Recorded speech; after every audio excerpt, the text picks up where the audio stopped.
Today's video is going to be very interesting, especially if you are an anime lover. We are going to look at this cute math puzzle inspired by the Clannad anime. So, the two main characters of the anime, Nagisa and Tomoya, are having a conversation, which goes like this. Nagisa, look at what I've got here. A Dango math cryptogram, Tomoya said, waving his smartphone excitedly at Nagisa's face. What's a cryptogram, Tomoya? Nagisa asked. I have never heard about it before. It's a puzzle of some sort, silly. The rules are simple. Each alphabet you see here represents a number from 0 to 9. There are a few catches though, Tomoya explained. What are they? Nagisa asked, tilting her head cutely in puzzlement. Tomoya suddenly experienced an inexplicable spike in his heart rate. Well, to throw in more fun, the 4 Ks in the cryptogram represent two different pairs of numbers. Besides that, notice how the O in DAIGAJOKU is a tad bit different than usual? Aha, Nagisa answered.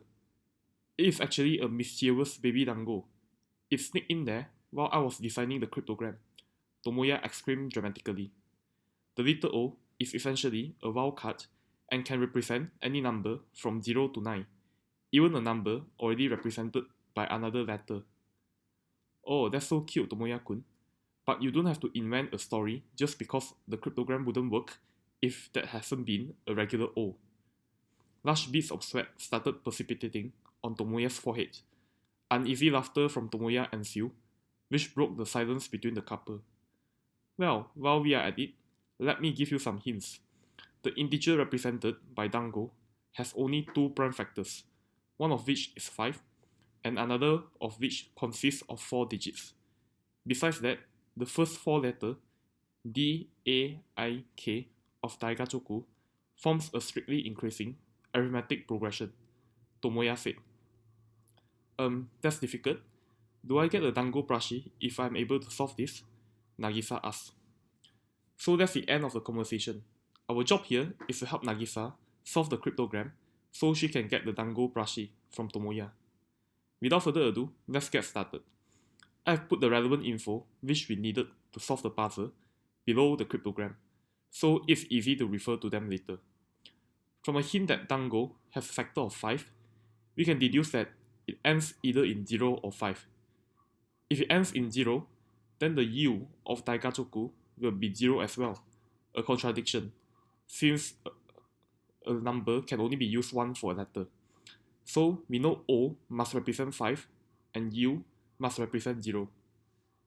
After establishing this, since 5 and 0 are unavailable anymore, there are only 3 possible single-digit, strictly increasing arithmetic progressions, namely 1, 2, 3, 4, 6, 7, 8, 9, and 2, 4, 6, 8. We can straightaway eliminate the sequence 6, 7, 8, 9.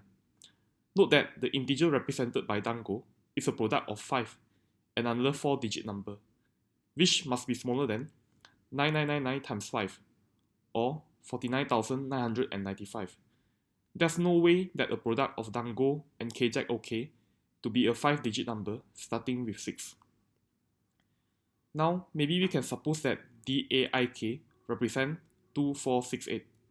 If this is the case, we deduce that the first K in KZOK must be 9. If not, we can never get a 9-digit product starting with 24. We can verify this by seeing that the product of 24,999 and 8,999 is around 224 million, short of the 246 million we need. We now know that the Ks represent two pairs of 8 and 9. It is now apparent that the second K of KZOK represents 8 for us to get a 0 in the unit digit after multiplication.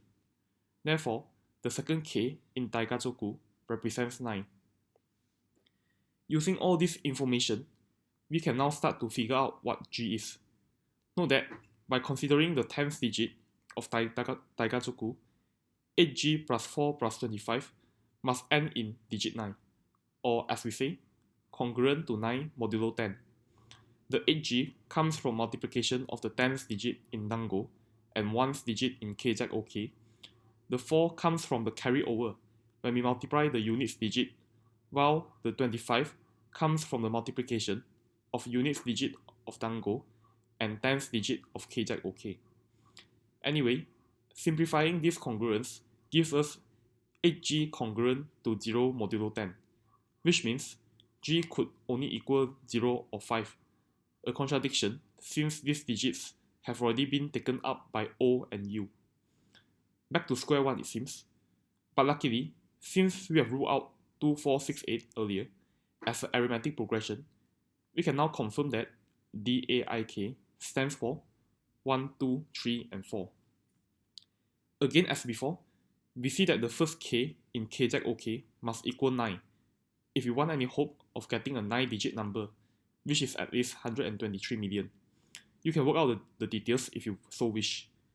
The second k in KZOK must then equal 4 for there to be a 0 in the units digit, and this allows us to figure out all the k's in the cryptogram. Now, trying the same process as before, by considering the tens digit, we can solve for g. Setting up the congruence as before yields 2 plus 4g plus 25 congruent to 9 modulo 10, or 4g is congruent to 2 modulo 10. Only 3 digits are unused, namely 6, 7, and 8. And out of these 3, only g equals 8 fits the bill. The remaining alphabet n and z must represent 6 and 7. To decide, we can check the prime decomposition of DANGO, which is either 12,785 or 12,685. We see that 12,785 equals 5 times 2,557, which is a prime number. So we must have n equals 7 and z equals 6. Having figured out all this in the cryptogram, it is not too difficult to do some arithmetic multiplication and see that the baby DANGO, which is a wildcard, represents the digit 3. And we are done solving the question. Don't you think this is a cool puzzle? Especially when it's inspired by the anime Clannad. Let me know what you think in the comments, and I will see you in the next video.